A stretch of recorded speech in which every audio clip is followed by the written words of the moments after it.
반갑습니다. 아까 목사님이 앞에서 소개해 주셨듯이 저는 대학 청년부를 맡고 있는 김지영 전도사라고 합니다. 요즘 비전 컨퍼런스를 준비하는 가운데 우리 청년들이 먼저 하나님께 기도로서 준비되기 위해서 청년부 특세가 진행되고 있습니다. 여러분들이 평소에 우리 청년들을 위해서 많이 기도해 주시는지 알지만 이 귀하고 특별한 자리에 더 많은 청년들이 나와서 청년들도 힘이 나고 여러분들도 힘이 날 수 있도록 많은 기도를 부탁드립니다. 여러분은 어느 때에 하나님을 생각하십니까? 어느 때에 창조주 하나님을 기억하십니까? 오늘 본문의 말씀에 보면 청년의 때에 창조주 하나님을 기억하라고 말씀합니다. 청년의 때라고 해서 젊은이들에게만 주시는 말씀은 아니겠죠? 여러분, 몇 살까지가 청년일까요? 제가 전에 들었던 얘기인데 어느 시골의 농촌 마을에서는 60대 할아버지들이 청년회를 한다고 합니다. 청년회 활동을 한다고 합니다. 아무튼 20, 30대만 청년이 아니며 결혼을 했다고 해서 청년의 신분을 벗어나는 것은 아닌 것 같습니다.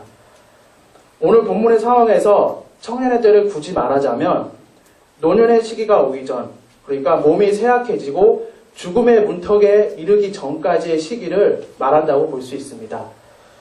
우리 모두는 청년의 때가 지나고 공고한 날이 오게 됩니다. 아무 낙이 없다고 할 때가 옵니다. 그래서 우리는 창조주 하나님을 기억하는 삶을 살아야 합니다. 그렇다면 창조주 하나님을 기억하는 것은 무엇일까요? 첫째, 창조주 하나님을 기억하는 것은 하나님의 주권을 받아들이는 것입니다. 오늘 읽은 본문 말씀 12장 1절에 보면 너는 청년의 때에 너의 창조주를 기억하라 말씀이 있습니다. 그 창조주라는 표현 속에 하나님의 주권을 철저히 인정한다는 고백이 담겨 있습니다. 전도서 중에는 하나님이 직접 창조주라고 불리는 곳이 12장 1절에만 나와 있습니다. 그러나 전체적으로 전도서를 살펴보게 되면 하나님의 창조 사역이 강조되고 있습니다.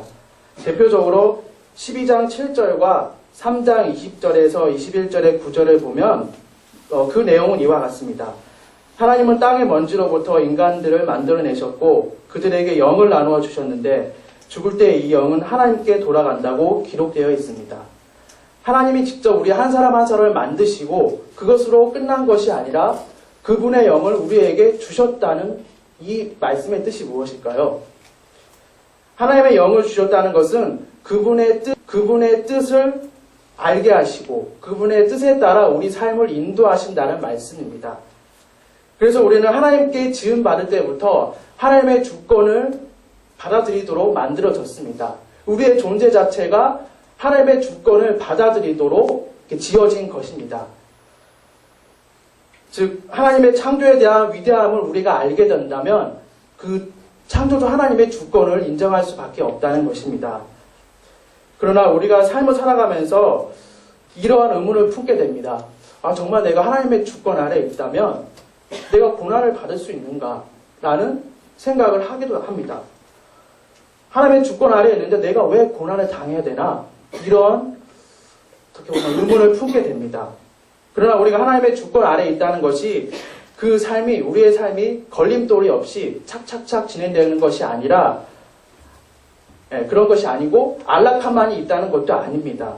그리고 내 삶이 앞으로 어떻게 될지 모두 다 예상이 되는 것이 아닙니다. 어떻게 보면 한 치 앞도 모르는 게 우리 인생입니다. 내일도 어떻게 일어날지 내일이 어떤 일이 일어날지 알 수 없습니다. 그래서 전도자는 7장 13절에서 14절에 말합니다. 제가 읽어드리겠습니다. 하나님의 행하시는 일을 보라. 하나님이 굳게 하신 것을 누가 등이 곧게 하겠느냐. 형통한 날에는 기뻐하고 공고한 날에는 생각하라. 하나님이 이 두 가지를 병행하게 하사 사람으로 그 장래일을 능히 헤아려 알지 못하게 하셨느니라. 장래일을 헤아려 알지 못하게 하셨다는 것은 우리를 답답하게 만들기 위해서, 우리를 막 혼돈에 빠뜨리기 위해서 하시는 것이 아닙니다. 어떠한 상황 가운데서도 하나님을 생각하고 하나님을 묵상하는 것입니다. 그리고 장래일을 헤아려 다 알 수 없기 때문에, 내일도 알 수 없기 때문에 매 순간 하나님을 신뢰하라는 것입니다. 그리고 우리가 미래의 일을 좀 예측하면서 이 상황에서 내가 어떻게 해야 되지? 이 상황에서 이렇게 해야겠다. 어떤 이러한 처세술을 부릴 수가 있습니다. 근데 이것도 어떻게 보면 처세술도 헛된 것입니다. 우리가 이런 인간적인 지혜에 의한 처세술도 버려야 합니다. 그리고 우리 하나님을 믿는 사람들은 점도 보지 말아야 됩니다. 그리고 운세도 보지 말아야 됩니다. 뭐 재미로 스포츠 신문에 나오는 오늘의 운세도 보지 말아야 할 것입니다. 이 부분에 대한 좋은 책의 내용이 있습니다. 하나님의 이야기 성서라는 책인데요. 그 내용은 다음과 같습니다. 안락과 행복의 연속 속에서 깨닫는 하나님의 섭리와 공의를 넘어서서 고난을 통해서 불투명한 삶의 현장 속에서 하나님의 존재를 체험하는 것이 더 성숙된 지혜이다. 수수께끼 같은 삶의 미로에서 좌절하거나 비아냥거리기보다는 모든 일의 최종 판단이 내려질 때까지 하나님의 가르침을 꾸준히 지켜나가는 것, 바로 그것이 전도서가 말하는 지혜이다. 그렇습니다. 우리가 어떤 상황 속에서도 하나님의 가르침을 꾸준히 지켜나가는 것이 나를 만드신, 나를 지으신 창조주 하나님을 기억하는 모습이고 삶입니다. 둘째, 창조주 하나님을 기억하는 것은 겸손히 예배 드리는 것입니다. 겸손히 하나님께 기도하는 것입니다. 오늘 본문 2절 말씀에 보면 이러한 내용이 있습니다. 해와 빛과 달과 별들이 각 어둡기 전에 비뒤에 구름이 다시 일어나기 전에 그리하라. 결국 공고한 날이 이르게 되면 오늘 본문의 표현을 빌어서 해와 빛과 달과 별들이 어둡게 되면 인간의 삶은 허무해집니다. 2절 이후부터 나오는 구절들은 인간 노년의 허무함, 연약함을 말하고 있습니다. 구체적으로 우리 인간의 몸을 집 또는 집안일에 비유해서 인간 노년의 병약함을 묘사하고 있는 것입니다. 여러분, 젊음이 다 사라진 노년의 삶이 어떠할 것 같습니까? 흔히 젊음은 마음먹기에 달려있다. 요즘은 그래도 70세가 돼야 할아버지 할머니라고 부를 수 있다라고 하지만 본질적으로는 그 노년에 이르게 되는 그 삶의 공허함, 삶의 허무함은 감출 수 없을 것입니다. 전도자도 3절부터 7절까지 노년의 병약한 상태를 묘사하다가 8절에 가서는 다음과 같이 고백합니다. 8절 말씀, 전도자가 이르되 헛되고 헛되도다. 모든 것이 헛되도다. 전도자는 노년의 때만 헛된 것이 아니라 인생 전반이 다 헛되다라고 말하게 됩니다. 전도서에서는 헛되다라는 표현이 많이 등장하고 있습니다. 심지어 전도서 1장에는 성경이 시작되는 초반에 해 아래 새로운 것이 없다는 고백이 나오고 있습니다. 이 세상 모든 것이 헛되고 해 아래 새로운 것이 없다. 여러분, 이 표현이 어떻게 느껴지십니까? 어떻게 보면 비관적이고 삶을 바라보는 좀 염세주의적인 표현인 것 같습니다. 그런데 전도자의 이러한 비관적이고 염세주의적인 표현이 진정 의미하는 것이 무엇일까요? 우선 전도자는 세상에 있는 것들은, 그리고 인간에게 있는 것들은 다 허무하다고 말합니다. 이것으로는 날마다 새로움을 경험할 수 없다고 말하고 있습니다. 그러나 결국 전도자는 인간의 삶 자체를 허무하고 헛되다고 말하는 것이 아니라 하나님 없는 삶을 헛되고 허무하다라고 본 것입니다. 그래서 하나님을 통해서만 헛되고 허무한 것이 극복될 수 있다고 깨닫게 됩니다. 왜일까요? 하나님께만 참된 지혜, 참된 즐거움, 그리고 의와 진리가 있기 때문입니다. 해 아래 새로운 것이 없다고 했는데 하나님만 우리를 새롭게 하실 수 있습니다. 그래서 하나님을 통한 참된 지혜, 참된 즐거움, 의와 진리를 알고 우리가 누린다면 인생의 허무함이 극복될 수 있습니다. 이것이 바로 전도서의 표현대로 하나님을 경외하는 것입니다. 하나님을 경외하는 자는 바로 예배자입니다. 왜냐하면 하나님을 경외하는 것은 예배의 모습으로 나타나기 때문입니다. 그리고 예배자는 먼저 자신을 하나님께 드리면서 하나님으로부터 오는 모든 것들을 갈급해야 하는 사람이기 때문입니다. 하나님으로부터 모든 오는 것들을 받고 누리고자 하는 사람이기 때문입니다. 며칠 전에 몇 주 전인가요? 대학 청년부 우리 청년들과 GBS 아시죠? 그룹 바이블 스터디? 네, 맞죠? 예. GBS를 하기 전에 삶을 나누는 시간이 있었습니다. 한 청년이 제게도 물어봤습니다. 전사님 요즘 어떻게 지내세요? 물어보자 제가 이렇게 대답했습니다. 매일 EFC에 나와서 맡겨진 일을 하고 있다. 근데 저는 EFC가 처음에 어딘지 몰라서 EFC가 어디냐고 청년에게 물어본 적이 있습니다. 그래서 막 저를 이상한 막 헛웃음을 자아냈던 적이 있습니다. 네, 아무튼 EFC는 알고 계시죠? 그겁니다. 예. 그래서 EFC에 매일 나와서 맡겨진 일을 하고 있다. 매일매일 감사함으로 보람 가운데 하고 있지만 솔직히 매일매일이 새롭지는 않다. 그래서 주일 예배, 수요 예배가 기다려지기 시작했다. 예배의 새로움을 경험할 수 있기 때문에 예배 나오면 영적으로 새로워질 수 있기 때문에 그리고 같은 말씀을 들어도 이게 새롭게 다가오는 것을 보면 하나님의 그 말씀의 능력이 참 대단하구나. 여러분 주일 예배를 3번 드리지 않습니까? 근데 똑같은 구절의 하나님의 말씀이지만 각 예배마다 또 다르게 새롭게 들려올 때가 있습니다. 그때 더 은혜가 되는 것 같습니다. 아무튼 그렇게 삶을 나눈 적이 있지만 예배를 통해서 좀 요즘에는 새로운 것을 경험하고 있다. 여러분의 삶은 어떻습니까? 요즘 내 삶에 새로운 것이 없다. 나의 삶의 모습이 허무하고 헛되다라고 생각하십니까? 혹시 신앙생활에 있어서도 처음 믿은 열정이 식은 것 같다. 전에는 1시간 동안이라도 기도했었는데 그리고 어떤 말씀을 들어도 은혜가 되고 그리고 하나님을 위해서는 뭐든지 할 수 있다. 그 열정이 있었지만 그 열정은 다 식어버렸습니까? 그래서 여러분 예배에 집중하기를 바랍니다. 집중하는 것을 넘어서서 예배에 목숨 걸어놓고 살기를 바랍니다. 그래도 죽지 않습니다. 그렇다고 예배 때문에 죽으라는 말씀은 아니겠죠. 그래서 예배가 모든 것의 우선순위가 되게 하십시오. 그리고 그렇다고 예배드릴 수 없는 불가피한 상황을 모른 척한 채 이렇게 강압적으로 가는 것이 아니라 예배를 사모하는 마음으로 살자는 것입니다. 예배를 열렬히 사모하며 그 예배드릴 수 없는 상황들을 열어달라고 하나님께 기도할 때 하나님께서 그 상황들을 열어주실 것입니다. 이렇게 기도하는 것은 모든 상황이 하나님의 주권에 달려있다고 고백하는 것입니다. 그리고 이러한 기도를 나를 지으신 하나님이 내 삶의 상황들도 만들어 가시도록 나를 내어드리는 것입니다.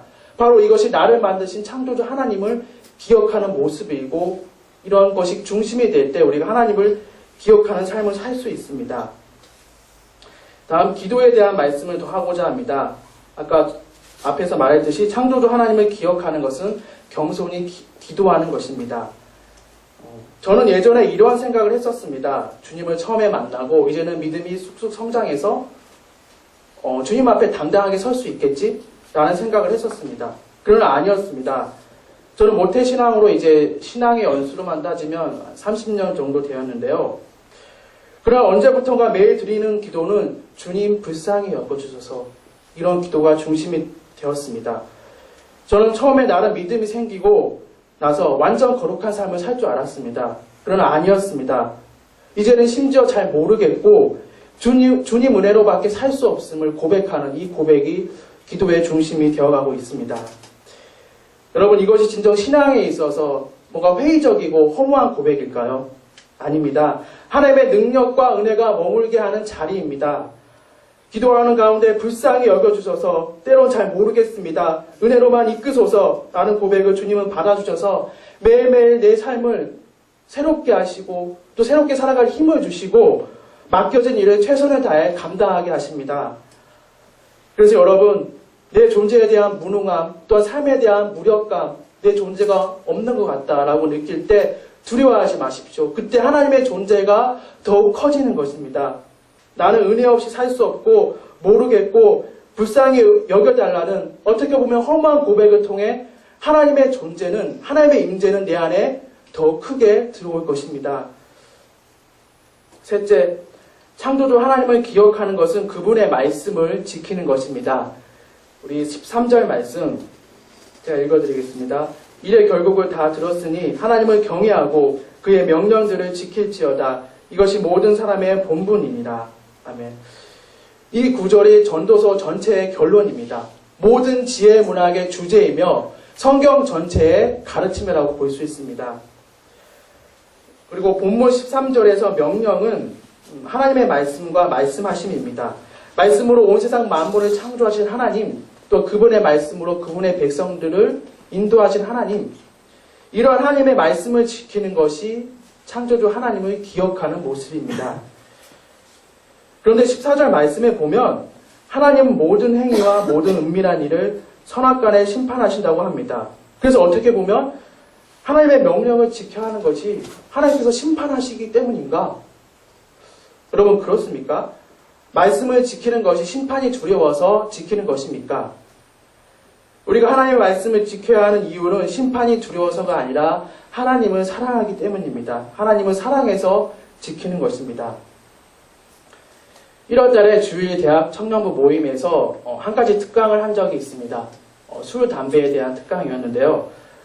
그 특강의 주제는 술, 담배 왜 하지 말아야 하는가? 술에 대한 여러 가지 성경 구절, 가르침, 그리고 역사적 근거들을 내세우면서 크리스천 대학생으로서 왜 술을 마시지 말아야 되는가에 대해서 설명을 해나갔습니다. 예를 들어서 술에 만취한 노아의 실수, 그리고 나실인 내갑 족속, 사도 바울의 가르침을 이렇게 말하면서 설명을 해나갔습니다. 대학생들에게 술을 마시지 말라는지에 대해서 여러 가지 구절을 통해서 합리적인 설명을 해서 논리적으로, 이성적으로 납득을 시키는 것도 필요하겠습니다. 그러나 결국 이것으로는 충분치 않다는 결론을 내렸습니다. 그 특강의 결론은 이것입니다. 이성적으로 납득을 하더라도 또 술의 유혹에 넘어갈 수 있다. 이성적으로 납득을 하더라도 술이 분위기에 휩싸이지 않습니까? 분위기 때문에 마신다고 하는 그런 예들도 있는 것 같은데요. 그래서 이성적으로 납득을 한다고 해서 술의 유혹에 넘어가지 않는 것은 아니다. 그러나 확실한 성경의 기준을 갖고 있어라. 그리고 술 문제에 있어서 무엇보다도 주님과 나와의 관계를 살펴봐라 라고 했습니다.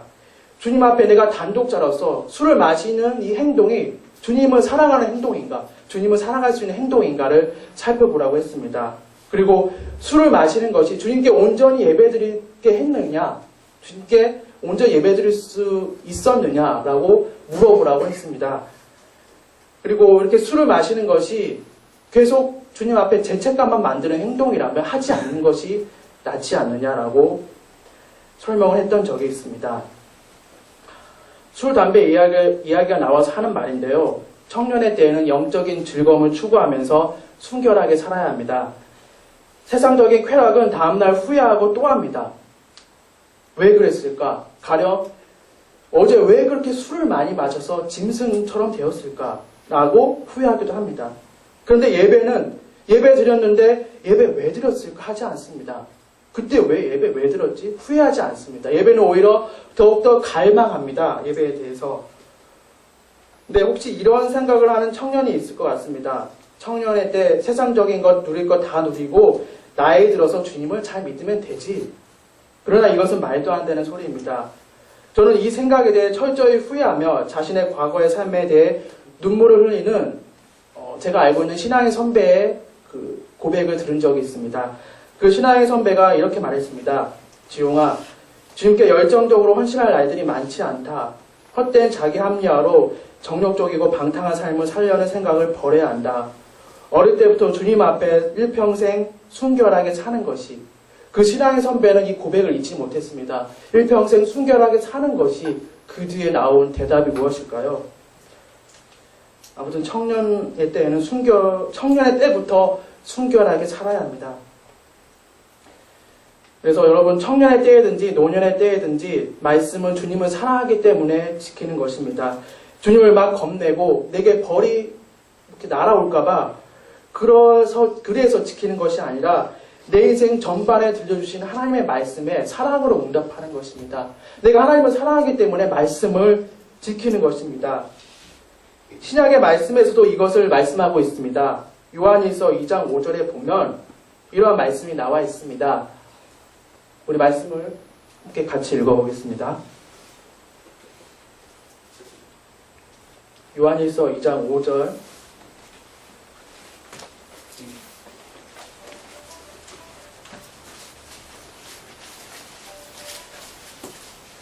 요한일서 2장 5절 말씀입니다.